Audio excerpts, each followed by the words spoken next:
তো hello WhatsApp guys, আশা করি কেমন আছেন? সকলে ভালো আছেন। আমি আপনাদের দোয়ায় ভালো আছি। সবাইকে স্বাগতম আমার ছোট্ট একটি ব্লকে। আজ আমি আপনাদের নিয়ে চলেছি আমার প্রিয় জায়গায়, আমার গ্রাম। যে জায়গাটা শুধু মাটি আর গাছপালা নয়, এখানেই লুকিয়ে আছে আমার শৈশব, আমার ভালোবাসা। এই যে দেখছেন, এটাই আমাদের গ্রামের রাস্তা। কাঁচা সুর, কিন্তু এই রাস্তার সাথে জড়িয়ে রয়েছে হাজারো স্মৃতি। এই রাস্তায় আমি ছোটবেলা ছুটে ছুটে স্কুলে যেতাম। শীতের সকালে কুয়াশা ভেদ করে এই রাস্তায় ছিল আমাদের পথ। এখানেই খেলতাম, পরে যেতাম, আবার হেসে উঠে দৌড়াতাম। বর্ষাকালে এই রাস্তায় কাদায় বয়ে যায়, পায়ে হেঁটে চলা মুশকিল, তবুও গ্রামের মানুষ থেমে যায় না। এক হাতে ছাতা, আরেক হাতে সাইকেল ঠেলে সবাই পৌঁছে যায় তার গন্তব্যে। এই রাস্তা আমাদের গ্রামের শিরার মতো। এই পথেই চলে জীবনের গতি। সকাল থেকে সন্ধ্যা পর্যন্ত আমাদের কাঁচা রাস্তা ধুলো মাখা হলেও এই সৌন্দর্য মনের ভিতরে গেঁথে রাখে।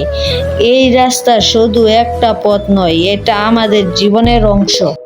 রাস্তা মানে শুধু মাটি আর ধুলা নয়, রাস্তা মানে চলা, পৌঁছানো, ফিরে আসা। এই রাস্তা ধরে আমরা স্কুলে গেছি, আবার বাজারে গেছি, কখনো গ্রামের কাঁচা রাস্তা হোক বা শহরের পিচ ঢালা পথ। প্রতিটি রাস্তায় একটা গল্প বয়ে আনে। রাস্তা কখনো ফাঁকা, কখনো ভিড়ে ভরা, তবুও রাস্তায় আমাদের নিয়ে চলে সামনে। কারণ জীবন মানেই তো এগিয়ে চলা, এক রাস্তা থেকে আরেক রাস্তা আনা। এটাই হচ্ছে আমাদের গ্রামের ছোট্ট বাজার। সপ্তাহে 2 দিন সবাই আসে শাকসবজি, মাছ, ডাল কিনতে। আর দেখুন, চায়ের দোকান, কি দারুণ আড্ডা! বাজার শুধু কেনা বেচার জায়গা নয়, এখানে মানুষ দেখা হয়, আড্ডা হয়, খবর শোনা হয়। চায়ের দোকানে 1 কাপ চা আর হালকা বিস্কুট, গ্রামের সুখ ঠিক এখানেই জমে থাকে।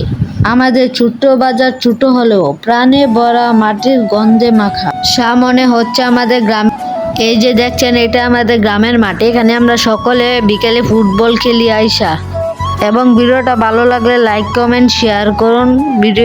পেজটা ফলো করুন।